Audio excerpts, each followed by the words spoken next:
അപ്പോൾ ഇന്നുണ്ടല്ലോ ഒത്തിരി താമസിക്കാതെ തന്നെ രാവിലെ എഴുന്നേറ്റേ.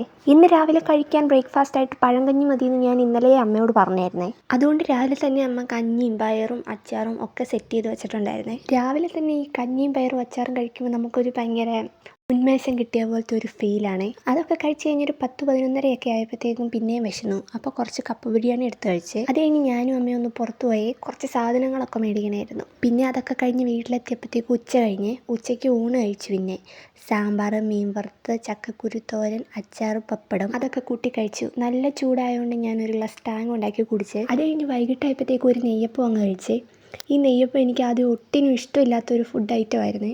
പിന്നെ ഈ ഇടയായിട്ട് കുറച്ച് ഇഷ്ടമായി. ഇപ്പം നെയ്യപ്പം ഭയങ്കര ഇഷ്ടമാണ്. അതിൻ്റെ കൂടെ ഒന്ന് തണുപ്പിക്കാനായിട്ട് ഒരു മാംഗോ ഷേക്കും കൂടി അടിച്ചങ്ങ് കുടിച്ചു. അതൊക്കെ കഴിഞ്ഞ് ഞാൻ നോക്കിയപ്പോൾ അമ്മ മാങ്ങ അച്ചാറിന് വേണ്ടി മാങ്ങ അരിയുന്ന തിരക്കിലാണേ. അപ്പം ഞാനും അമ്മയുടെ കൂടെ പോയി കൂടി. ഇതെല്ലാം കഴിഞ്ഞപ്പോഴത്തേക്കും ഞങ്ങൾ തീരുമാനിച്ചു എന്നാൽ ഇന്നത്തെ ഫുഡ് പുറത്ത് നോക്കാമെന്ന്. അങ്ങനെ ഞങ്ങളെല്ലാം പോയി മന്തി കഴിച്ചു പുറത്ത്. അതൊക്കെ കഴിച്ചപ്പോഴത്തേക്കും എൻ്റെ വയറ് ഫുള്ളായി ഗൈസ്. പിന്നെ വന്ന് കിടന്നുറങ്ങി. അപ്പോൾ ബായ്.